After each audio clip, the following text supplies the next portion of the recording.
Hello everyone. நம்ம last வீடியோல photo electric effect டி ப்ரோய் வேவ்லென்த் அட்டாமிக் ஸ்ட்ரக்சர் பார்த்துட்டு இருந்தோம். இந்த வீடியோல அட்டாமிக் ஸ்ட்ரக்சரும் நியூக்ளியை பத்தி தான் நம்ம பார்க்க போறோம். இந்த ப்ராப்ளம் பாருங்க. ஒரு எலக்ட்ரான் வந்து எக்ஸைட்டட் ஸ்டேட்ல இருக்கான்.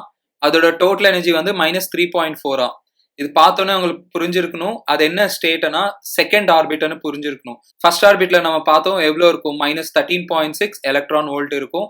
செகண்ட் ஆர்பிட்ல எலக்ட்ரான் இருந்தால் -3.4 எலக்ட்ரான் வோல்ட் இருக்கும். தேர்ட் ஆர்பிட்ல -1.51 எலக்ட்ரான் வோல்ட், ஃபோர்த் ஆர்பிட்ல -0.8 எலக்ட்ரான் வோல்ட் இருக்கும். எலக்ட்ரான் வந்து எக்ஸைட்டட் ஸ்டேட்ல இருக்கான். Generally n equal to first excited ஸ்டேட்னு சொல்லுவாங்க. இது கிரவுண்ட் ஸ்டேட்னு சொல்லுவாங்க. எலக்ட்ரான் இங்க இருக்கிற எலக்ட்ரான் இங்க எக்ஸைட் ஆகுது. இது வந்து ஃபர்ஸ்ட் எக்ஸைட்டட் ஸ்டேட்னு சொல்லுவோம். ஃபர்ஸ்ட் எக்ஸைட்டட் ஸ்டேட்ல இருக்கான். அந்த எலக்ட்ரான் ரிவால்வ் ஆயிட்டே இருக்கும். இந்த எலக்ட்ரானுக்கு கைனடிக் எனர்ஜி என்ன இருக்கும்? ஒரு எலக்ட்ரான் வந்து நியூக்ளியஸை ரிவால்வ் ஆகிட்டே இருந்தா அதோட கைனடிக் எனர்ஜிக்கும் டோட்டல் எனர்ஜிக்கும் பொட்டென்ஷியல் எனர்ஜிக்கும் ரிலேஷன் இருக்குங்க. கைனடிக் எனர்ஜி பாசிட்டிவ் இருக்கும் எப்போதுமே 1:2, டோட்டல் எனர்ஜி வந்து -1:2, பொட்டென்ஷியல் எனர்ஜி வந்து -2 இருக்கும். இந்த ரிலேஷன் ரொம்ப ரொம்ப இம்பார்ட்டன்ட். இங்க டோட்டல் எனர்ஜினா இதுதாங்க டோட்டல் எனர்ஜி, இதுதான் டோட்டல் எனர்ஜி. டோட்டல் எனர்ஜி நம்மளுக்கு தெரியும் ஃபார்முலா.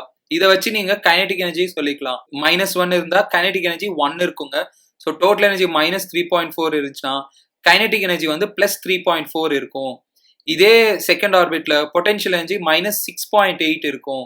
இப்போ டி ப்ரோய் வேவ்லென்த் கேட்குறாங்க. எலக்ட்ரான் ரிவால்வ் ஆகிட்டே இருக்கும்ல.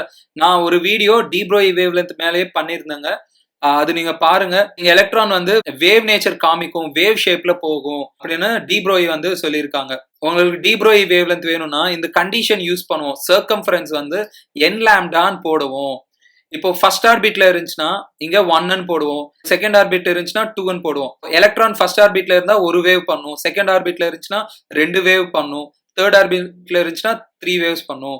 Circumference is equal to n lambda. இந்த ஃபார்முலா ரொம்ப இம்பார்ட்டன்ட்டுங்க. டி ப்ரோய் வேவ்லென்த் வேணும்னா இந்த ஃபார்முலா யூஸ் பண்ணிக்கலாம். இல்லாட்டி சிம்பிளா lambda is equal to h/√2m into kinetic energy போட்டுக்கலாம். நம்ம டி ப்ரோய் வேவ்லென்த் ஃபார்முலா பார்த்தோம். ஸோ உங்களுக்கு தான் கைனடிக் எனர்ஜி 3.4 எலக்ட்ரான் வோல்ட் இருக்குல்ல, இது ஜூல்ஸ்ல மாத்திக்குங்க. ஜூல்ஸ்ல மாத்திக்கணும், இதுல சப்ஸ்டியூட் பண்ணிக்கோங்க. எம்னா மாஸ் ஆஃப் எலக்ட்ரான் சப்ஸ்டியூட் பண்ணுங்க, டி ப்ரோய் வேவ்லென்த் ஆஃப் எலக்ட்ரான் வரும். இல்லாட்டி நீங்க 2πr is equal to n lambda போட்டுக்கலாம். இந்த எக்ஸாம்பிள் பாருங்க. ஒரு எலக்ட்ரான் வந்து எக்ஸைட்டட் ஸ்டேட்ல இருந்து கிரவுண்ட் ஸ்டேட்டுக்கு வருதான். இதுக்கு முன்னாடி மாதிரி தான். எக்ஸைட்டட் ஸ்டேட்னா லெட்ஸ் சே அது வந்து செகண்ட் ஆர்பிட்னு வச்சுக்கலாம்.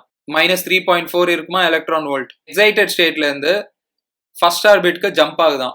என்ன நடக்கும்னு கேட்குறாங்க. இது ரொம்ப இம்பார்ட்டன்டான கொஸ்டின்ங்க. கைனடிக் எனர்ஜி என்ன ஆகும், பொட்டென்ஷியல் எனர்ஜி என்ன ஆகும், அந்த மாதிரி கொஸ்டின்ஸ் எல்லாம் கேட்பாங்க. கைனடிக் எனர்ஜி என்ன இருக்கும் செகண்ட் ஆர்பிட்ல? நம்ம இப்பதான் பார்த்தோம் +3.4 எலக்ட்ரான் வோல்ட் இருக்கும். டோட்டல் எனர்ஜி என்ன இருக்கும்? இதுதான் -13.6 n²/z² அண்ட் ஃபார்முலா இருக்கும். இது நீங்க சப்ஸ்டியூட் பண்ணீங்கன்னா -3.4 எலக்ட்ரான் வோல்ட் இருக்கும்.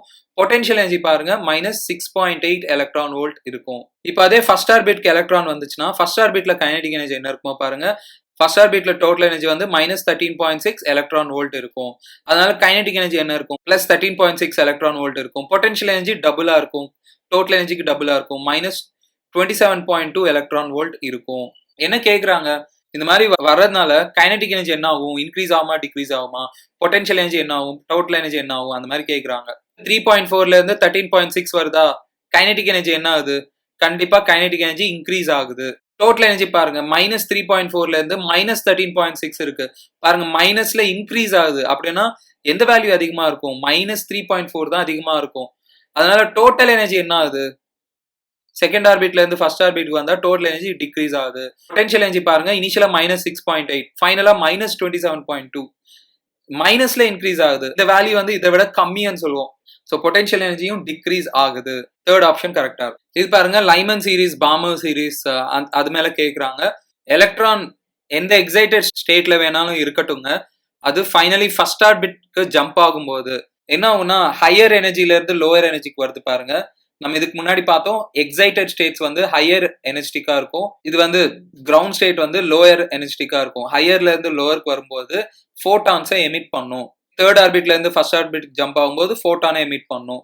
செகண்ட் ஆர்பிட்ல இருந்து ஃபர்ஸ்ட் ஆர்பிட் ஜம்ப் ஆகும்போது ஃபோட்டான் எமிட் பண்ணும். பர்டிகுலர் வேவ்ஸ் எமிட் ஆகும். பர்டிகுலர் சீரீஸை வந்து என்னன்னு கூப்பிடுவாங்கன்னா லைமன் சீரீஸ். எலக்ட்ரான் வந்து செகண்ட் ஆர்பிட்க்கு ஜம்ப் ஆச்சுன்னா அது எங்க வேணாலும் இருக்கட்டுங்க. செகண்ட் ஆர்பிட்க்கு ஜம்ப் ஆச்சுன்னா ஒரு பர்டிகுலர் ஃபோட்டான்ஸை எமிட் பண்ணும். சீரீஸை வந்து பாமர் சீரீஸ். அதே மாதிரி எங்க வேணாலும் இருக்கட்டும், தேர்ட் ஆர்பிட்க்கு ஜம்ப் ஆச்சுன்னா பேஷன் சீரீஸ். அதே மாதிரி ஃபோர்த் ஆர்பிட்க்கு ஜம்ப் ஆச்சுன்னா இது பிராக்கெட் சீரீஸ் சொல்லுவோம். ஃபிஃப்த் ஆர்பிட் ஜம்ப் ஆச்சுன்னா அது வந்து ஃபண்ட் சீரீஸ். ஃபோட்டான்ஸ் எமிட் ஆகும்ல, இந்த ஃபோட்டான்ஸோட வேவ் லென்த் கண்டுபிடிக்கணும்னா இந்த ஃபார்முலா யூஸ் பண்ணுவோம். 1/λ is equal to r z square 1/n2 square minus 1/n1 square அப்படின்னு ஒரு ஃபார்முலா யூஸ் பண்ணுவோம். இது ரொம்ப ரொம்ப இம்பார்ட்டன்டான ஃபார்முலா. இங்க ஆர்னா ரிட்பர்க் கான்ஸ்டன்ட் சொல்லுவோம். z ஸ்கொயர்னா அட்டாமிக் நம்பர், ஹைட்ரோஜனா 1 போட்டுப்போம். இது n2னா ஃபைனலா எலக்ட்ரான் எங்க விழுகுதோ அந்த ஆர்பிட் நம்பர், n1னா இனிஷியலா எங்க இருந்துச்சோ அந்த ஆர்பிட் நம்பர். ஸோ இந்த லைமன் பாமர் பேஷன் பிராக்கெட் சீரீஸ் எல்லாமே ஹைட்ரோஜன்ல தான் பார்க்க முடியும். இந்த எமிட் ஆகிற ஃபோட்டான்ஸ் எல்லாமே ஹைட்ரோஜன் ஸ்பெக்ட்ரம் அப்படின்னு கூப்பிடுவோம். லைமன் சீரீஸ்ல எமிட் ஆகிற வேவ், அதோட வேவ் லென்த் என்ன இருக்குன்னா r இன்டூ இங்க z பதிலா 1 போட்டுக்கலாம். 1 ஃபைனலா அது எங்க விழுகும்? கண்டிப்பா ஃபர்ஸ்ட் ஆர்பிட்ல தான் விழுகும். -1/n square. இது பர்டிகுலரா லைமன் சீரீஸ்க்கு போடலாம். அதே பாமர் சீரீஸ் கேட்டா ஃபைனலா அது எங்க விழுகும்? 2 ஹைட்ரோஜன். பாமர் பேஷன் எல்லாமே ஹைட்ரோஜன்ல தான் பார்க்க முடியும். Hydrogen atomic number 1 2 square minus 1/n square அப்படின்னு போட்டுக்கலாம். பேஷன்ல 6th ஆர்பிட்ல இருந்து 3rd ஆர்பிட்க்கு ஜம்ப் ஆகுது. கண்டிப்பா என்ன ஆகும்? ஃபோட்டான் வந்து எமிட் ஆகும். இந்த ஃபோட்டானோட வேவ் லென்த் என்னன்னு கேட்பாங்க. 1/λ இன்டூ r இன்டூ z1 போட்டுக்கலாம். 1/3 ஸ்கொயர் மைனஸ் 1/6 ஸ்கொயர். இது சால்வ் பண்ணீங்கன்னா 1/λ வந்து r இன்டூ 1/9 மைனஸ் 1/36. 1/λ வந்து என்ன வரும்னா r into 1/12. Rydberg constant value என்ன இருக்குன்னா, இது ஞாபகம் வச்சுங்க, 1.09 இன்டூ 10⁻7 per மீட்டர் இருக்கும். ரிட்பர்க் கான்ஸ்டன்டோட யூனிட்ஸ் வந்து 1/மீட்டர் இருக்கும். ரிட்பர்க் கான்ஸ்டன்ட் சப்ஸ்டிட் பண்ணி இது ரெசிப்ரோக்கல் பண்ணுங்க, வேவ் கண்டுபிடிங்க. இதே கொஸ்டின்ஸ்ல வேவ் நம்பர் அப்படின்னு கேட்பாங்க. வேவ் நம்பர்னா 1/λ. வேவ் நம்பர் கேட்டாங்கன்னா r/12 அப்படின்னு போட்டுடலாம். இதே வேவ் லென்த் கேட்டாங்கன்னா 12/r போடணும். இங்க கேர்ஃபுல்லா இருங்க. ஆப்ஷன்ஸ் வந்து ரெண்டுமே இருக்குங்க. r/12 இருக்கும், 12/r இருக்கும், இது எல்லாமே இருக்கும், பாத்துக்கங்க. இதே ப்ராப்ளம்ல இந்த ஃபோட்டான் எமிட் ஆகுது இல்ல, அதோட எனர்ஜி என்ன இருக்கும் அப்படியெல்லாம் கொஸ்டின்ஸ் கேட்பாங்க. வேவ் லென்த் தெரிஞ்சா எனர்ஜி கண்டுபிடிச்சிடலாங்க. எனர்ஜி வேணும்னா ஃபோட்டான் எனர்ஜி என்ன போடலாம்? hc/λ போட்டுக்கலாம். அவ்வளவுதாங்க. hc இன்டூ 1/λ பதிலா r/12 அப்படின்னு போட்டுக்கலாம். எனர்ஜி ஆஃப் எமிட்டட் ஃபோட்டான் இந்த மாதிரி கால்குலேட் பண்ணலாங்க. ஸோ நீங்க வேவ் லென்த் இந்த ஃபார்முலா ஞாபகம் வச்சுக்கினாலே போதும். வேவ் லென்த் கண்டுபிடிக்கலாம். இதுலயே ஃப்ரீக்வன்சி கூட கேட்பாங்க. பாருங்க, ஃப்ரீக்வன்சிக்கும் வேவ் லென்த்க்கும் ரிலேஷன் இருக்கு. Frequency is equal to wave velocity, அதுதான் வெலாசிட்டி ஆஃப் லைட்னு சொல்லுவோம், பை லாம்டா. ஸோ உங்களுக்கு வேவ் லென்த் தெரிஞ்சா நீங்க ஃப்ரீக்வன்சியும் கண்டுபிடிக்கலாம். இதுலயே longest wave length, shortest wave length அந்த மாதிரி கேட்பாங்க. லாங்கெஸ்ட் வேவ் லென்த்னா அந்த வேவ்க்கு எனர்ஜி கம்மியா இருக்கும். ஏன்னா E = hc/λங்க. வேவ் லென்த் அதிகமா இருந்தா இந்த ஃபோட்டானோட எனர்ஜி கம்மியா இருக்கும். ஷார்டஸ்ட் வேவ் லென்த்னா எனர்ஜி வந்து அதிகமா இருக்கும், எனர்ஜி வந்து மேக்ஸிமமா இருக்கும். லைமன் சீரீஸ்ல எப்போ ஷார்டஸ்ட் வேவ் லென்த் வரும் அப்படின்னு கேட்பாங்க. ஷார்டஸ்ட் வேவ் லென்த் வரணும்னா நிறைய எனர்ஜி எமிட் பண்ணும். அப்படின்னா அந்த எலக்ட்ரான் எங்க இருந்து வரும் தெரியுமா?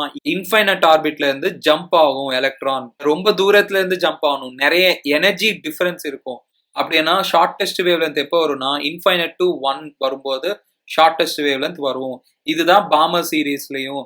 இன்ஃபைனட் டு 2 வந்தா பாமர்ல shortest wave length, infinite to 3 வந்தா பேஷன்ல shortest wave length, infinite to 4 வந்தா பிராக்கெட்ல ஷார்டஸ்ட், இன்ஃபைனட் டு 5 வந்தா ஃபன்ல ஷார்டஸ்ட் வேவ் லென்த். அப்படி கால்குலேட் பண்ணலாம். ஃபண்ட்ல ஷார்டஸ்ட் வேவ் லென்த் கேக்குறாங்க. ஸோ ஃபண்ட்ல ஷார்டஸ்ட் வேவ் லென்த் என்ன போட்டுக்கலாம்? இன்ஃபைனட்ல இருந்து 5க்கு வரணும், ரொம்ப தூரத்துல இருந்து ஜம்ப் ஆகணும் எலக்ட்ரான். அப்போ ஷார்டஸ்ட் வேவ் லென்த் கேட்டா 1/λ இஸ் ஈக்குவல் டு என்ன போட்டுக்கலாம்? ரிட்பர்க் கான்ஸ்டன்ட் இன்டூ Z1 தான். நம்ம ஹைட்ரோஜன் ஸ்பெக்ட்ரம் பத்தி தான் பேசிட்டு இருக்கோம். 1 ஃபைனலா எங்க விழுகுது? 5 ஸ்கொயர் மைனஸ் 1/∞ ஸ்கொயர் 25/r போட்டுக்கலாம். இதுதான் ஃபண்ட்ல ஷார்டஸ்ட் வேவ் லென்த். இதே லாங்கெஸ்ட் வேவ் லென்த் கேட்டாங்கன்னா எனர்ஜி கம்மியா இருக்கணுமா? லைமன்ல லாங்கெஸ்ட் வேவ் லென்த் கேட்டா என்ன பண்ணணும்னா பக்கத்துல இருந்து ஜம்ப் ஆகணும். அப்பதான் எனர்ஜி டிஃபரன்ஸ் கம்மியாகணும். 2 to 1 வந்தா அது லாங்கெஸ்ட் வேவ் லென்த்.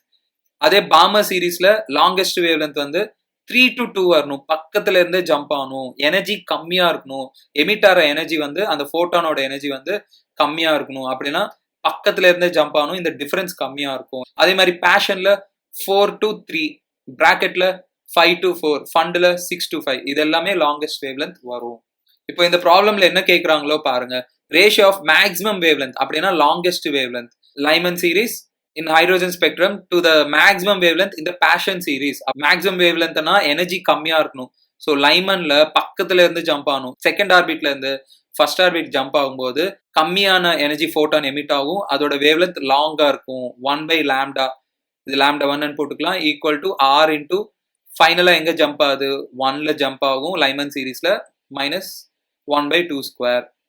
இது 1/λ dash is equal to R into 3/4 வரும் பாருங்க. லாம்டா டேஷ் வந்து 4/3r வரும். ஸோ பேஷன்ல எப்போ வரும்னா 4 to 3 ஜம்ப் ஆனா அங்க கம்மியான எனர்ஜி ஃபோட்டான் எமிட் ஆகும், லாங்கஸ்ட் வேவ்லென்த் இருக்கும். So 1/λ2 is equal to R into 1/3² minus 1/4², R into 1/9 minus 1/16. இது எல்சிஎம் எடுங்க. 1/λ2 is equal to R into 7/9 into 16. இப்போ இது ரெண்டுத்துக்கும் ரேஷியோ போடுங்க. λ1/λ2 is equal to λ1 என்ன வந்துச்சு 4/3r, இது என்ன வந்துச்சு 9 into 16/7r. Fraction by fraction இல்லைங்க, என்ன பண்ணலாம் 4/3r, இந்த ஃபிராக்ஷன் ரெசிப்ரோக்கல் ஆகும்ல 7r/9 into 16. rr கேன்சல் பண்ணுங்க, 4 4s are 7/108 வரும். Fourth option. இந்த எக்ஸாம்பிள் பாருங்க. which among the following has a hydrogen like spectrum whose lines have wavelengths 4 times shorter than those of atomic hydrogen ன்னு சொல்றாங்க. இப்போ ஏதோ ஒரு ஆட்டம் இருக்கான், அதுல எக்ஸைட்டட் எலக்ட்ரான்ஸ் எமிட் பண்ற ஃபோட்டான்ஸ் வந்து 4 டைம்ஸ் ஷார்ட்டரா இருக்கான் ஹைட்ரோஜன்ல எமிட் ஆகிற வேவ்லென்ஸோட கம்பேர் பண்ணா. அந்த ஹைட்ரோஜன் லைக் ஸ்பெக்ட்ரம்ல எமிட் ஆகிற wavelength 1/λ is equal to r z² into 1/n1² minus 1/n2² வந்து அந்த ஹைட்ரோஜன் லைக் ஸ்பெக்ட்ரம் வேவ்லென்த். இதே ஹைட்ரோஜன்ல பாத்தீங்கன்னா r z பதிலா 1 போட்டுக்கலாம். சேம் இது அதே தான் இருக்கும், நம்பர்ஸ் அதே தான் இருக்கும், இந்த டேர்ம் அப்படியே தான் வரும். அவங்க என்ன சொல்றாங்கன்னா λ1 வந்து 1/4λ2 அப்படின்னு சொல்றாங்க. இதை நம்ம இப்படி எழுதிக்கலாம் பாருங்க.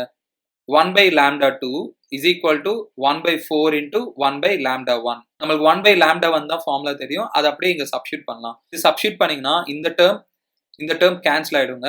ரிமைனிங் என்ன இருக்குன்னா 1 is equal to 1/4 into z² இருக்கும்.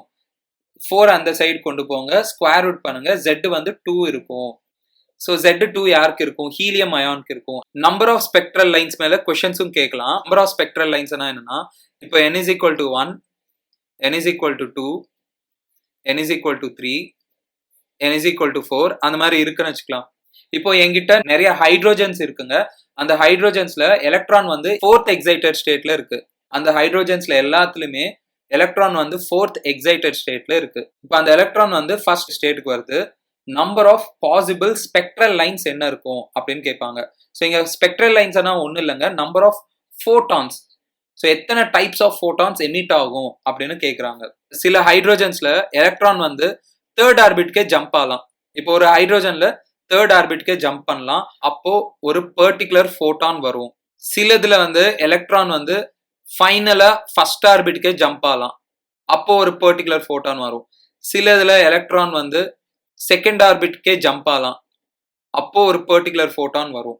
இப்போ இங்க இருக்கிற எலக்ட்ரான் இங்க ஜம்ப் ஆகலாம், அப்போ ஒரு பர்டிகுலர் டைப் ஆஃப் ஃபோட்டான் வரலாம். இந்த எலக்ட்ரான் டைரக்டா இங்க ஜம்ப் பண்ணலாம், ஒரு பர்டிகுலர் ஃபோட்டான் வரலாம். இல்லாட்டி இந்த எலக்ட்ரான் இங்க ஜம்ப் ஆகலாம், அப்போ ஒரு பர்டிகுலர் ஃபோட்டான் வரலாம். இந்த எலக்ட்ரான் இங்க ஜம்ப் ஆனா அப்பவும் ஒரு வேவ்லென்த் வரும், அது நம்ம இங்க கன்சிடர் பண்ணிட்டோம். அந்த டைப்பும் இது எமிட் பண்றதும் ஒண்ணுதாங்க. ஸோ இது வேணாம். எத்தனை டிஃப்ரெண்ட் டைப்ஸ் ஆஃப் ஃபோட்டான்ஸ் வரும், இது ஒன்னு பாருங்க, இது ஒன்னு டோட்டலா 6 டைப்ஸ் ஆஃப் ஃபோட்டான்ஸ் வரும். நிறைய ஹைட்ரோஜன்ஸ் இருந்தா நிறைய ஃபோட்டான்ஸ் வருங்க. நான் எத்தனை ஃபோட்டான்ஸ் வருதோ கேட்கல, எத்தனை டைப்ஸ் ஆஃப் ஃபோட்டான்ஸ் வரும். நம்பர் ஆஃப் ஸ்பெக்ட்ரல் லைன்ஸ்க்கு ஒரு ஃபார்முலா இருக்கு, என்னன்னா n into n minus 1/2.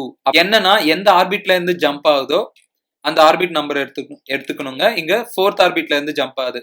So 4 into 3/2 6ன்னு வரும். இப்போ இதே கொஸ்டின்ல 4thல இருந்து செகண்டுக்கு ஜம்ப் ஆகுது, எத்தனை பாசிபிள் ஸ்பெக்ட்ரல் லைன்ஸ் வரும், டைப்ஸ் ஆஃப் ஃபோட்டான்ஸ் வரும் அப்படின்னு கேட்பாங்க. செகண்ட் ஆர்பிட் ஜம்ப் ஆகுதுல, அப்போ நீங்க இதை 4n எடுத்துக்க கூடாதுங்க. இங்க நம்பர் பாருங்க 1 2 3. இந்த கேஸ்ல 3n எடுத்துக்கணும். 3 into 3 minus 1/2 அப்படின்னு எடுத்துக்கணும். எவ்வளவு வரும்னா 3 ஸ்பெக்ட்ரல் லைன்ஸ் வரும். 4thல இருந்து செகண்ட் ஜம்ப் ஆனா 3 ஸ்பெக்ட்ரல் லைன்ஸ் வரும். ஸோ இந்த நம்பர் பாருங்க எத்தனை ஆர்பிட்ஸை தாண்டி வருதுன்னு, 1 2 3. அதுதான் இங்க நம்பர் போடணும் நீங்க. இப்போ நம்ம நியூக்ளியை பத்தி பார்க்கலாம். ஒரு எக்ஸ் நியூக்ளியை எடுத்துக்கோங்க, அதோட அட்டாமிக் நம்பர் வந்து Z ன்னு வச்சுக்கலாம். அதோட மாஸ் நம்பர் வந்து ஏன்னு வச்சுக்கலாம். Z வந்து என்ன ரெப்ரசென்ட் பண்ணும்னா நம்பர் ஆஃப் புரோட்டான்ஸ், அந்த நியூக்ளியில எத்தனை புரோட்டான்ஸ் இருக்கு அப்படின்னு சொல்லும், இல்லாட்டி எத்தனை எலக்ட்ரான்ஸ் இருக்கு அப்படின்னு சொல்லும்.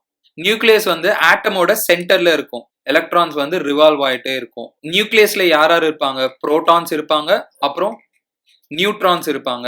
ஏன்னா total number of neutrons plus total number of neutrons, இதுதான் மாஸ் நம்பர். இப்போ உங்களுக்கு ஓன்லி நியூட்ரான்ஸ் மட்டும் வேணும்னா நம்பர் ஆஃப் நியூட்ரான்ஸ் வந்து A மைனஸ் Z.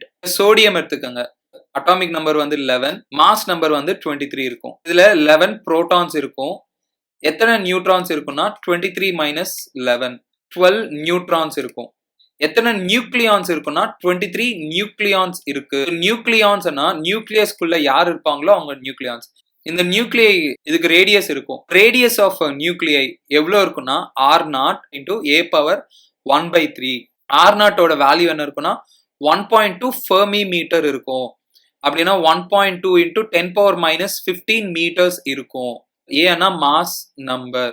ஸோ இந்த மாஸ் நம்பர் வச்சு ஒவ்வொரு நியூக்ளியோட ரேடியஸ் கண்டுபிடிக்கலாம். இப்போ நீங்க அல்யூமினியம் எடுத்துக்கிட்டீங்கன்னா அல்யூமினியம்க்கு மாஸ் நம்பர் 27. அல்யூமினியம் நியூக்ளியோட ரேடியஸ் சைஸ் என்ன இருக்குன்னு கேட்டா R0 இன்டூ ஏன்னா மாஸ் நம்பர் 27 பவர் 1/3 போடணும். கியூப் ரூட் ஆஃப் 27 வந்து 3 வரும். ஸோ 3R0 போட்டுக்கணும். நியூக்ளியஸோட சைஸ் ரொம்ப சின்னதா இருக்கும், 10 பவர் மைனஸ் 15 மீட்டர்ஸ் சைஸ் இருக்கும். ஃபர்ஸ்ட் ஆர்பிட் ரேடியஸ் பாத்தீங்கன்னா ஆங்ஸ்ட்ராம்ஸ்ல இருக்கும், 10 பவர் மைனஸ் 10 மீட்டர் சைஸ்ல இருக்கும். அந்த சைஸை விட நியூக்ளியஸ் சைஸ் வந்து 10 பவர் 5 டைம்ஸ் கம்மியா இருக்கு பாருங்க. நியூக்ளியஸ் சைஸ் ஆட்டமோட கம்பேர் பண்ணா ரொம்ப சின்னதா இருக்கும். அப்புறம் நியூக்ளியஸ்குள்ள நியூட்ரான்ஸ் புரோட்டான்ஸ் இருக்கும்ல, அதுக்கு டென்சிட்டி என்ன இருக்கும்னா டென்சிட்டி வந்து ஆவரேஜா, இது தியரி கொஸ்டின்ஸ்ல கேட்கலாம், 2.7 into 10 power 17 kg per metre cube இருக்கும் பாருங்க. வாட்டருக்கு டென்சிட்டி பாத்தீங்கன்னா 10 பவர் 3, அதோட கம்பேர் பண்ண பாருங்க 10 பவர் 14 டைம்ஸ் அதிகமா இருக்கும். நியூக்ளியஸ்க்கு வந்து டென்சிட்டி ரொம்ப அதிகமா இருக்கும். இப்போ இந்த கொஸ்டின்ல பாருங்க மாஸ் நம்பர் வந்து 1:8 சொல்லியிருக்காங்க. மாஸ் நம்பர் ரேஷியோ கொடுத்துட்டாங்க 1/8. ரேடியை ரேஷியோ என்ன இருக்குன்னு கேக்குறாங்க. R1/R2 is equal to R0 A1 power 1/3 by R0 A2 power 1/3. R0 cancel ஆயிடும், 1/8 whole power 1/3. 8 cube root என்னங்க 2, so 1/2 வரும். ரேடியை ரேஷியோ வந்து 1:2 வரும். இதுலயே வால்யூம் ரேஷியோ கூட கேட்பாங்க. ஃபர்ஸ்ட் ரேடியை ரேஷியோ கண்டுபிடிச்சிட்டு 4/3 pi R1 cube by 4/3 pi R2 cube போட்டுக்கலாம். கேன்சல் பண்ணலாம். R1/R2 வந்து 1/2 வந்துச்சு, 1/2 whole cube. வால்யூம் ரேஷியோ வந்து 1/8 வரும். இந்த எக்ஸாம்பிள் பாருங்க, இது நீங்க ட்ரை பண்ணிக்கங்க. இது ரொம்ப சிம்பிள் தான். அவங்க ரேடியஸ் ஆஃப் அலுமினியம் கொடுத்துருக்காங்க, நியூக்ளியர் ரேடியஸ் கொடுத்துருக்காங்க, அலுமினியம் நியூக்ளியஸோட ரேடியஸ் கொடுத்துருக்காங்க, டெல்யூரியம் ரேடியஸ் கேட்குறாங்க. இது நீங்க ட்ரை பண்ணிக்கோங்க. என்ன ஆன்சர் வருதோ காமெண்ட் செக்ஷன்ல போஸ்ட் பண்ணிடுங்க. நெக்ஸ்ட் பைண்டிங் எனர்ஜி பாருங்க. பைண்டிங் எனர்ஜி என்னன்னா, இப்போ ஒரு நியூக்ளியஸ்ல 2 புரோட்டான்ஸ் இருக்கு, 2 நியூட்ரான்ஸ் இருக்கு. Let's say mass of proton 1ன்னு எடுத்துக்கலாம், மாஸ் ஆஃப் நியூட்ரானும் 1ன்னு எடுத்துக்கலாம். செப்பரேட்டா இந்த நியூக்ளியான்ஸோட மாஸ் கால்குலேட் பண்ணீங்கன்னா 4ன்னு வரும். 2 புரோட்டான்ஸ் 2 நியூட்ரான்ஸ் இருக்கு, 4ன்னு வரும். இதே நீங்க ஒன்னா கம்பைன் பண்ணி ஒரு நியூக்ளியஸா ஃபார்ம் பண்ணி இந்த நியூக்ளியஸோட மாஸ் பாத்தீங்கன்னா 4 வராதுங்க, இங்க கம்மியா வரும். 4 விட மாஸ் கம்மியா இருக்கும், மேபி ஒரு 3.5 இருக்கலாம். நான் ஜஸ்ட் ஒரு எக்ஸாம்பிள் தான் சொல்றேன். செப்பரேட்டா 2 புரோட்டான் 2 நியூட்ரான், அதோட மாஸ் கால்குலேட் பண்ணா 4ன்னு வருது. அதே இதை ஒன்னா சேர்த்து ஒரு நியூக்ளியஸா ஃபார்ம் பண்ணா அதோட மாஸ் 3.5 யூனிட்ஸ் வருது. மாஸ் கம்மியாகுது. இந்த மாஸ் கம்மியாகிறது தான் என்னன்னு கூப்பிடுவாங்கன்னா மாஸ் டிஃபெக்ட் அப்படின்னு கூப்பிடுவாங்க. எதனால இது நடக்குதுன்னா, இந்த நியூக்ளியான்ஸ் செப்பரேட்டா இருக்கும்போது ஹை எனர்ஜெட்டிக்கா இருக்குமா, இதே ஒன்னா கம்பைண்டா வைக்கும்போது அது லோ எனர்ஜெட்டிக்கா ஆயிடும் அப்படின்னு சொல்றாங்க. ஹை எனர்ஜெட்டிக்கா இருக்கு, இது வந்து லோ எனர்ஜெட்டிக்கா ஆகணும். புரோட்டான்ஸ் நியூட்ரான்ஸ் செப்பரேட்டா இருந்து நியூக்ளியஸை ஃபார்ம் பண்றப்போ இது எக்ஸ்ட்ராவா ஒரு எனர்ஜியை ரிலீஸ் பண்ணுமா. ஹை எனர்ஜெட்டிக் ஸ்டேட்ல இருந்துச்சு லோ எனர்ஜெட்டிக் ஸ்டேட்டா மாறுது அப்படின்னா கொஞ்சம் எனர்ஜியை ரிலீஸ் பண்ணும். அந்த எனர்ஜி தான் பைண்டிங் எனர்ஜி அப்படின்னு சொல்லுவாங்க. ஸோ ஒரு நியூக்ளியஸை ஃபார்ம் பண்ணணும்னா லோ எனர்ஜியா மாறணுமா, லோ எனர்ஜெட்டிக் மாறணும். அது மாறுறனால கண்டிப்பா இது எனர்ஜி ரிலீஸ் பண்ணி தான் ஆகணும். இந்த எனர்ஜி தான் பைண்டிங் எனர்ஜி. அதனால தான் மாஸ் கம்மி ஆகுது அப்படின்னு சொல்றாங்க. ஸோ இங்க மாஸ் தான் எனர்ஜியா வெளியில வருது. மாஸ் டிஃபெக்ட் எப்படி கால்குலேட் பண்ணுவாங்களோ பார்க்கலாம். Mass of separate nucleons minus mass of nucleus, இதுதான் மாஸ் டிஃபெக்ட் அப்படின்னு சொல்லுவாங்க. புரோட்டான்ஸ் எத்தனை இருக்கும்? Z இருக்குமா, ஒவ்வொரு புரோட்டானோட மாஸ் எம்பின்னு எடுத்துக்கலாம். டோட்டல் மாஸ் ஆஃப் புரோட்டான்ஸ் வந்து Z இன்டூ எம்பி. அதே மாதிரி நியூட்ரான்ஸ் எத்தனை இருக்கும்? A மைனஸ் Z இருக்கும். ஒவ்வொரு மாஸ் ஆஃப் நியூட்ரான் வந்து mn வச்சுக்கலாம். இந்த மாதிரி போட்டுக்கலாம். இதுதான் மாஸ் ஆஃப் செப்பரேட் நியூக்ளியான்ஸ். நீங்க செப்பரேட்டா இப்படி கால்குலேட் பண்றீங்க. Minus capital M mass of nucleus. இதுதான் மாஸ் டிஃபெக்ட். புரோட்டான்ஸ் நியூட்ரான்ஸ் செப்பரேட்டா இருக்கு. இப்போ இது எல்லாமே ஒன்னா ஃபார்ம் ஆகுது, ஒன்னா கம்பைன் ஆகுது. இது வந்து ஹை எனர்ஜெட்டிக்கா இருக்கும். ஒன்னா கம்பைன் ஆயிடுச்சுன்னா லோ எனர்ஜெட்டிக்கா இருக்கும். ஸோ இது வந்து எனர்ஜியை ரிலீஸ் பண்ணிடும். இதுதான் பைண்டிங் எனர்ஜி வரும். பைண்டிங் எனர்ஜி எவ்வளோ இருக்குன்னு சொல்றாங்கன்னா ஐன்ஸ்டீன் ஈக்குவேஷன் யூஸ் பண்றாங்க. ஐன்ஸ்டீன் ஈக்குவேஷன் என்ன சொல்றாங்கன்னா, உங்ககிட்ட m மாஸ் இருந்துச்சுன்னா அது எனர்ஜியை மாத்தணும்னா இவ்வளோ எனர்ஜி அது ரிலீஸ் பண்ணும், ஈக்குவல் டு mc² அப்படின்னு சொல்றாங்க. மாஸ் கம்மியாகுது இல்ல, அதுதான் எனர்ஜியா வெளியில வருது. அதுதான் பைண்டிங் எனர்ஜின்னு சொல்றாங்க. பைண்டிங் எனர்ஜி வந்து டெல்டா m இன்டூ c² இருக்கும். பைண்டிங் எனர்ஜி நம்ம இப்படி கால்குலேட் பண்ணுவோம். இந்த ப்ராப்ளம்ல மாஸ் டிஃபெக்ட் கால்குலேட் பண்ணுங்க. கார்பனுக்கு அட்டாமிக் நம்பர் பாருங்க 6 இன்டூ மாஸ் ஆஃப் புரோட்டான் எவ்வளோ 1.0078. யூனா atomic mass unit. Plus neutrons எத்தனை இருக்கும்? 12 மைனஸ் 6, அதுவும் 6 தான் இருக்கும். மாஸ் ஆஃப் நியூட்ரான் கொஞ்சம் அதிகமா இருக்கும், 1.087 மைனஸ் மாஸ் ஆஃப் நியூக்ளியஸ் எவ்வளோ? மாஸ் ஆஃப் கார்பன் நியூக்ளியஸ் கொடுத்துருக்காங்க 12 AMU இருக்கும். நீங்க கால்குலேட் பண்ணி பாருங்க. மாஸ் டிஃபெக்ட் வந்து அப்ராக்சிமேட்லி இவ்வளோ வரும். இந்த கொஸ்டின்ல என்ன கேட்கறாங்க? பைண்டிங் எனர்ஜி பர் நியூக்ளியான் கேட்கறாங்க. ஃபர்ஸ்ட் டோட்டல் பைண்டிங் எனர்ஜி கண்டுபிடிங்க. மாஸ் டிஃபெக்ட் கண்டுபிடிச்சிட்டீங்க. டெல்டா m இன்டூ c² பண்ணோம்ல. 1 அட்டாமிக் மாஸ் யூனிட் வந்து 1.6 இன்டூ 10⁻⁻27 kg. ஸோ அது சப்ஸ்டியூட் பண்ணி பண்ணலாங்க. இன்னொரு ஷார்ட்கட் இருக்கு. நீங்க டைரக்டா யூலயே போட்டுக்கலாம். யூவை ஸோ 0.0990 இன்டூ அட்டாமிக் மாஸ் யூனிட்லேயே சப்ஸ்டியூட் பண்ணலாம். இன்டூ கொடுத்துருக்காங்க பாருங்க. 1 அட்டாமிக் மாஸ் யூனிட் வந்து இவ்வளோ எனர்ஜி ஈக்குவலா இருக்குமா? 0.0990 இன்டூ 931.4 மில்லியன் எலக்ட்ரான் வோல்ட். மில்லியன்னா 10⁻6 எலக்ட்ரான் வோல்ட். இன்னொரு ஷார்ட்கட் வந்து இந்த மாதிரி டைரக்டா மாஸ் எவ்வளோ வருதோ இன்டூ 931.4 பண்ணலாம். பண்ணா உங்களுக்கு பைண்டிங் எனர்ஜி வரும். ஆனா அவங்க என்ன கேக்குறாங்கன்னா பைண்டிங் எனர்ஜி பர் நியூக்ளியான் கேக்குறாங்க. பைண்டிங் எனர்ஜி பர் நியூக்ளியான் போட்டீங்கன்னா டோட்டல் பைண்டிங் எனர்ஜி எவ்வளவு பைண்டிங் எனர்ஜி வருமோ அது போட்டு பை எத்தனை நியூக்ளியான்ஸ் இருக்கோ அது போடணும். பை 12 பண்ணணும். பை 12 பண்ணாதான் உங்களுக்கு பைண்டிங் எனர்ஜி பர் நியூக்ளியான் வரும். நியூக்ளியர் ரியாக்ஷன் பத்தி பாருங்க. நியூக்ளியை வந்து ஃபியூஸ் ஆகுங்க. ஜாயின் ஆயிட்டு இன்னொரு பெரிய நியூக்ளியை ஃபார்ம் பண்ணலாம். 2 சின்ன நியூக்ளியை ஜாயின் ஆயிட்டு ஒரு பெரிய நியூக்ளியை ஃபார்ம் பண்ணலாம். இதை வந்து ஃபியூஷன் சொல்லுவாங்க. அதே மாதிரி ஒரு பெரிய நியூக்ளியை வந்து உடஞ்சி 2 ஸ்மாலர் நியூக்ளியை ஃபார்ம் பண்ணும். இது வந்து ஃபிஷன் சொல்லுவாங்க. நியூக்ளியர் ரியாக்ஷன்ஸ்ல பேசிக்கலி எனர்ஜி வந்து ரிலீஸ் ஆகுங்க. மோஸ்ட் ஆஃப் த கேசஸ்ல நியூக்ளியர் ரியாக்ஷன்ல எவ்வளவு எனர்ஜி ரிலீஸ் ஆச்சு அந்த மாதிரி கொஸ்டின்ஸ் எல்லாம் கேட்பாங்க. இந்த எக்ஸாம்பிள் பாருங்க. இது வந்து deuteron, isotope of hydrogen. 2 deuteron nucleus வந்து ஃபியூஸ் ஆயிட்டு ஒரு ஹீலியம் நியூக்ளியஸா ஃபார்ம் ஆகுதாங்க. இந்த ரியாக்ஷன்ல எவ்வளவு எனர்ஜி ரிலீஸ் ஆயிருக்கும் அப்படின்னு கேக்குறாங்க. A+B ஃபியூஸ் ஆச்சு, அது C ஃபார்ம் ஆகுதுன்னு வச்சுக்கலாம். இங்க எனர்ஜி ரிலீஸ்டு வந்து binding energy of products minus binding energy of reactants. Energy released வந்து பைண்டிங் எனர்ஜி ஆஃப் ஹீலியம் என்னன்னு எழுதணும்? 7 எழுதக்கூடாதுங்க. இங்க இன்னொரு மிஸ்டேக் பண்ணுவாங்க. பைண்டிங் எனர்ஜி பர் நியூக்ளியான் கொடுத்துருக்காங்க. ஒரு நியூக்ளியானுக்கு பைண்டிங் எனர்ஜி இவ்வளோ இருக்கும். பைண்டிங் எனர்ஜி பர் நியூக்ளியானா ஒரு நியூக்ளியானுக்கு இவ்வளோ இருக்கும். எத்தனை நியூக்ளியான்ஸ் இருக்கு? 4 இருக்கு. So binding energy of helium வந்து 4 into 7 million எலக்ட்ரான் வோல்ட். இந்த நியூக்ளியஸோட பைண்டிங் எனர்ஜி இவ்வளோ இருக்கும். ஸோ இப்போ ஹீலியம் நியூக்ளியஸ் ஃபார்ம் ஆச்சுன்னா இவ்வளோ எனர்ஜி ரிலீஸ் ஆகும். மைனஸ் டியூட்ரானோட பைண்டிங் எனர்ஜி பாருங்க. அதுவும் பைண்டிங் எனர்ஜி பர் நியூக்ளியான் கொடுத்துருக்காங்க. அதுல 2 இருக்கும். பர் நியூக்ளியான் இவ்வளவு சொல்லியிருக்காங்க. ஒரு டியூட்ரான் பாருங்க binding energy 2 into 1.1 million electron volt இருக்கும். ஆனா 2 இருக்குங்க, அதனால 2 போடணும். 28 minus 4.4 போடணும். 23.6 மில்லியன் எலக்ட்ரான் வோல்ட் வரும். இந்த எக்ஸாம்பிள் பாருங்க. 3 நியூக்ளியஸ் இருக்கா, அதோட மாஸ் நம்பர் வந்து 3, 4, 5 சொல்றாங்க. பைண்டிங் எனர்ஜி பர் நியூக்ளியான் கொடுத்துட்டாங்க. 3 வந்து 5ஓட கம்பைன் பண்ணுதான். கம்பைன் பண்ணி 2 நியூக்ளியை ஃபார்ம் பண்ணுதான். 4 நியூக்ளியை வந்து 2 ஃபார்ம் ஆகுதான். லெட்ஸ் சே 3 வந்து எக்ஸ்ன்னு வச்சுக்கலாம். எக்ஸ் நியூக்ளியோட மாஸ் நம்பர் 3ன்னு வச்சுக்கலாம். இன்னொரு ஒய் நியூக்ளியன்னு வச்சுக்கலாம். அதோட மாஸ் நம்பர் 5ன்னு வச்சுக்கலாம். இது ரெண்டுமே ஜாயின் பண்ணிட்டு Z ஃபார்ம் பண்ணுதான். இந்த மாதிரி 2 ஃபார்ம் பண்ணுதான். எனர்ஜி ரிலீஸ் ஆயிருக்குமா அப்சார்ப் ஆயிருக்குமா அப்படின்னு கேட்குறாங்க. எனர்ஜி ரிலீஸ் வந்து binding energy of products minus binding energy of reactants. Energy release பாசிட்டிவா இருந்துச்சுன்னா கண்டிப்பா இங்க இந்த ரியாக்ஷன்ல எனர்ஜி ரிலீஸ் ஆயிருக்கும். ஒருவேளை நெகட்டிவ் வந்துச்சுன்னா அப்போ இங்க ரியாக்ஷன் ஸ்பான்டேனியஸா நடக்காது, எனர்ஜி கொடுத்து நம்ம பண்ணிட்டு இருக்கோம். Energy released during the nuclear reaction என்னன்னு போட்டுக்கலாம்னா binding energy of products minus binding energy of reactants. So இங்க 2 இருக்கு Z நியூக்ளியை. ஸோ 2 இன்டூ இங்க பைண்டிங் எனர்ஜி ஆஃப் நியூக்ளியான் தான் கொடுத்துருக்காங்க பாருங்க. 4க்கு பைண்டிங் எனர்ஜி பர் நியூக்ளியான் இவ்வளவு கொடுத்துருக்காங்க. ஸோ 4 இன்டூ 6.2 போடணும், டோட்டல் பைண்டிங் எனர்ஜி போடணும், minus binding energy of X அதுக்கு வந்து 5.3 சொல்லியிருக்காங்க. 3 இன்டூ 5.3 போடணும், பிளஸ் 5 இன்டூ பையோட பைண்டிங் எனர்ஜி பாருங்க 7.4 கொடுத்துருக்காங்க, இன்டூ 7.4 49.6 வரும், மைனஸ் 52.9 வரும்.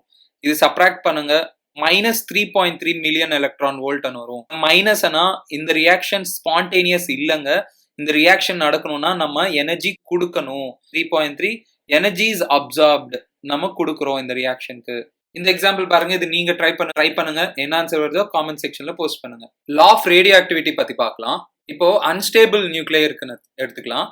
லெட்ஸ் சே ஒரு டைம் டி அப்போ இந்த n அன்ஸ்டேபிள் நியூக்ளியர் இருக்குன்னு வச்சுக்கலாம். ஒரு அன்ஸ்டேபிள் நியூக்ளியர் என்ன ஆகும்னா அது டீகே ஆகும். டீகேனா ரெண்டா பிரியும், அது ஸ்டேபிளா மாறுறதுக்கு ட்ரை பண்ணும். இங்க அன்ஸ்டேபிள் நியூக்ளியை டீகே ஆயிட்டு ஒரு ஸ்டேபிள் நியூக்ளியா ஃபார்ம் ஆகும். ஒரு அன்ஸ்டேபிள் நியூக்ளியை டீகே ஆகிறது தான் ரேடியோ ஆக்டிவிட்டி அப்படின்னு சொல்லுவாங்க. லா ஆஃப் ரேடியோ ஆக்டிவிட்டி என்ன சொல்றாங்கன்னா minus dn by dt. Minus dn by டிடியை என்னன்னு கூப்பிடுவாங்கன்னா ரேட் ஆஃப் டீகே வந்து ப்ரொபோர்ஷனல் டு என். டிடி என்ன பாருங்க டைம், இந்த டிடி டைம்ல டிஎன் நியூக்ளியை டீகே ஆயிடும். இப்போ நிறைய நியூக்ளியர் இருந்துச்சுன்னா நிறைய டீகே ஆகும், கம்மி நியூக்ளியர் இருந்துச்சுன்னா கம்மியா டீகே ஆகும். இந்த ப்ரொபோர்ஷனல் எடுத்துட்டு ஒரு கான்ஸ்டன்ட் போட்டா அதுதான் லாம்டா என்னன்னு போடுவாங்க. ஸோ இந்த லாம்டாவை டிகே கான்ஸ்டன்ட் அப்படின்னு கூப்பிடுவோம். டிடி இந்த சைடு கொண்டு வந்து இன்டெகிரேட் பண்ணுவோம், பண்ணா ஃபைனலி இந்த மாதிரி ஃபார்முலா வருங்க. இதுதான் இம்பார்ட்டன்ட் ஃபார்முலா.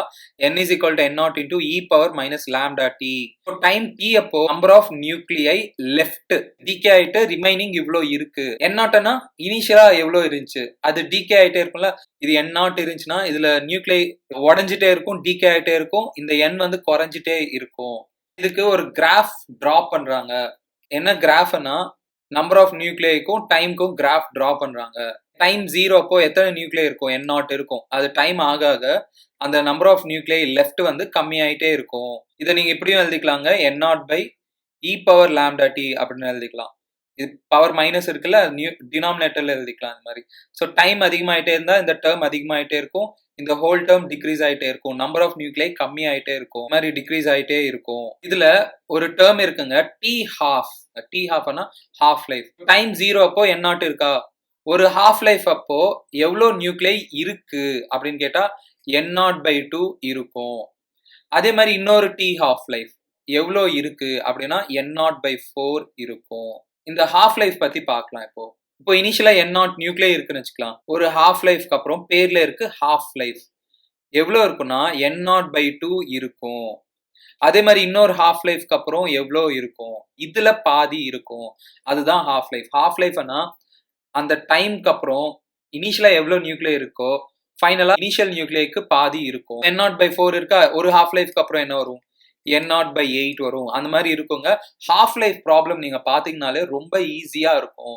இந்த மாதிரி போட்டு பாருங்க, ஒரு ஹாஃப் லைஃப்க்கு அப்புறம் பாதி இருக்கும், அப்புறம் ஹாஃப் லைஃப்க்கு அப்புறம் இதுல பாதி இருக்கும், அப்புறம் ஹாஃப் லைஃப்க்கு அப்புறம் இவ்வளவு பாதி இருக்கும். இது எல்லாமே லெஃப்ட்டுங்க, இது எல்லாமே இருக்கு. இப்போ क्वेश्चनல 2 ஹாஃப் லைஃப்ஸ்க்கு அப்புறம் எவ்வளோ டிகே இருக்கும், நம்பர் ஆஃப் நியூக்ளியை டிகே அப்படின்னு கேட்டாங்கன்னா எவ்வளோ இருக்கு 2 ஹாஃப் லைஃப்ஸ்க்கு அப்புறம் n0/4 இருக்குமா.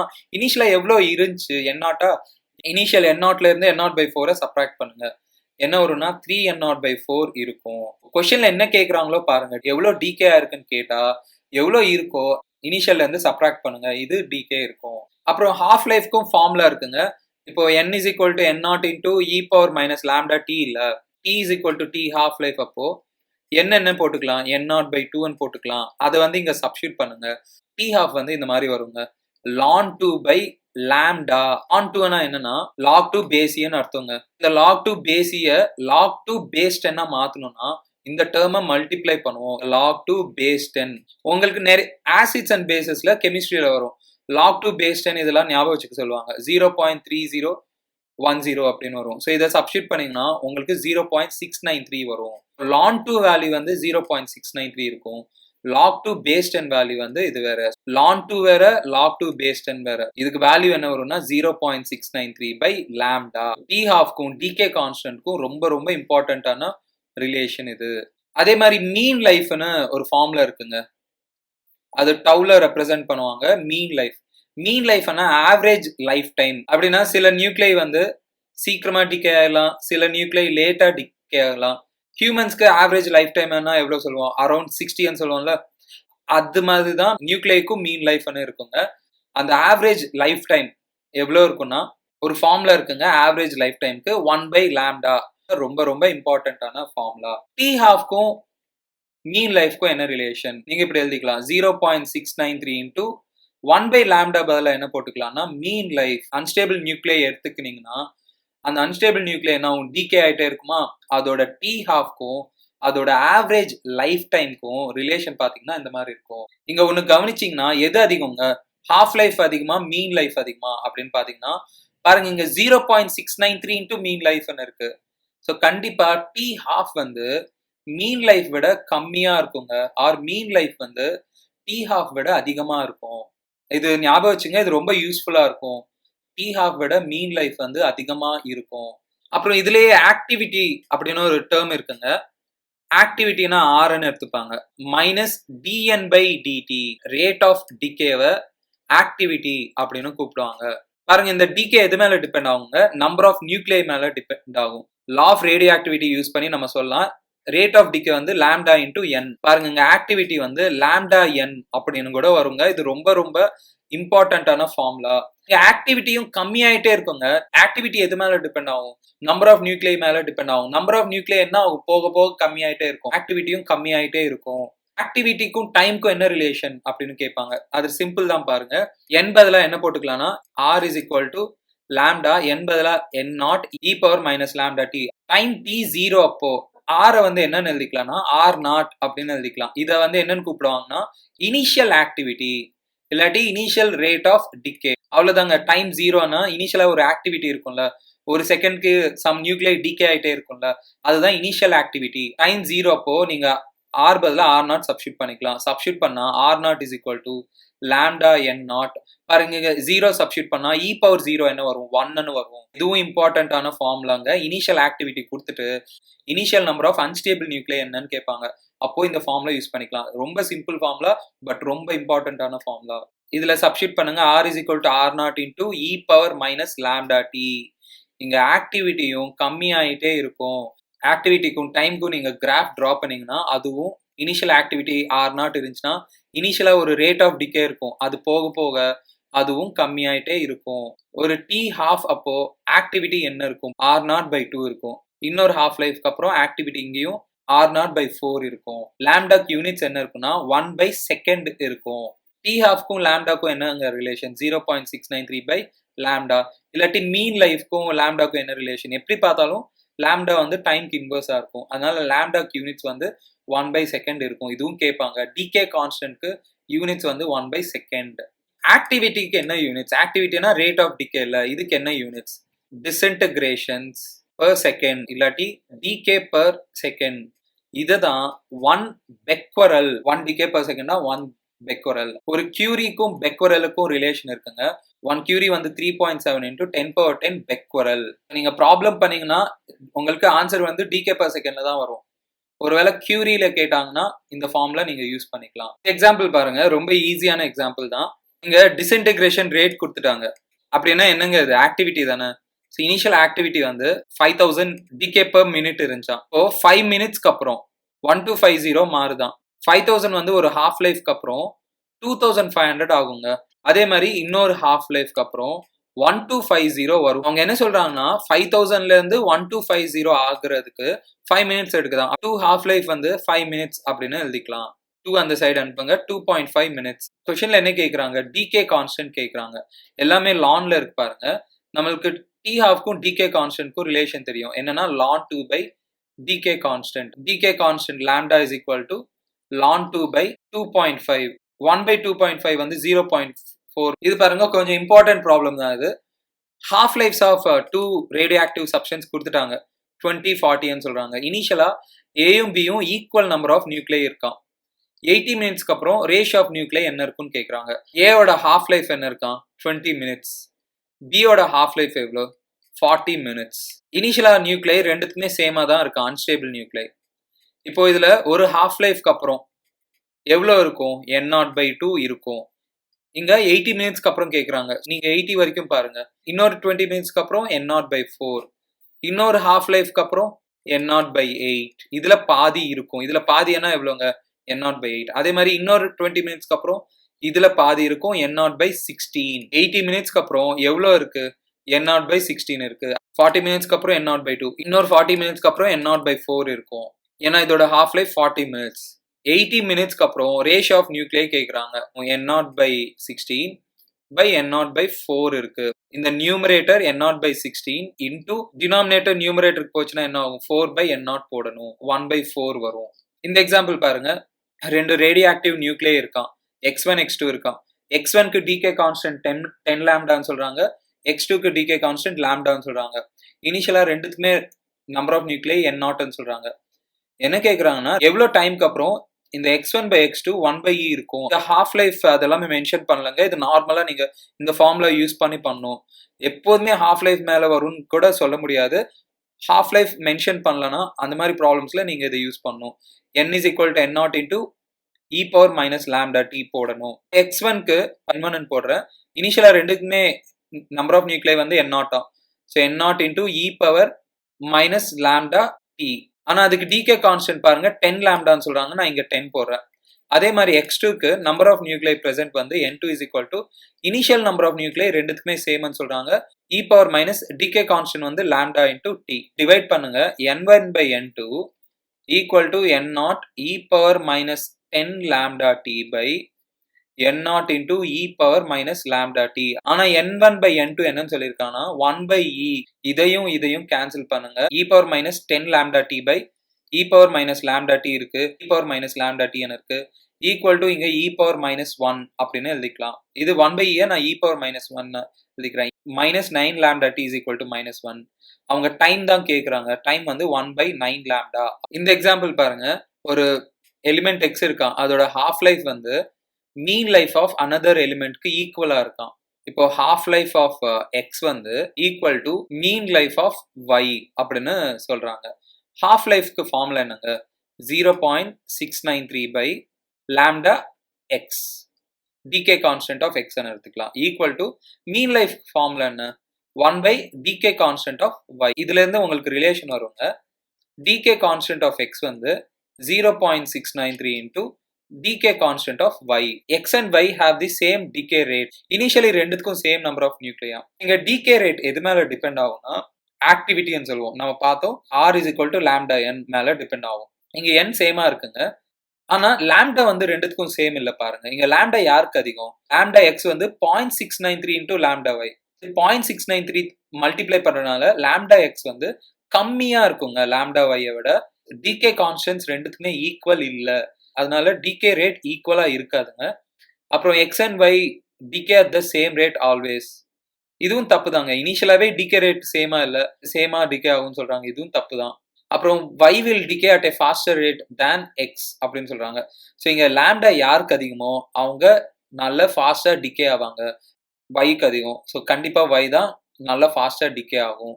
x வந்து கொஞ்சம் ஸ்லோவா டிகே ஆகும். ஏன்னா அதுக்கு டிகே கான்ஸ்டன்ட் கம்மி. இது ரொம்ப ரொம்ப இம்பார்ட்டன்டான ப்ராப்ளம்ங்க. இது பார்த்துக்கங்க. அவ்வளோதாங்க ப்ராப்ளம்ஸ்.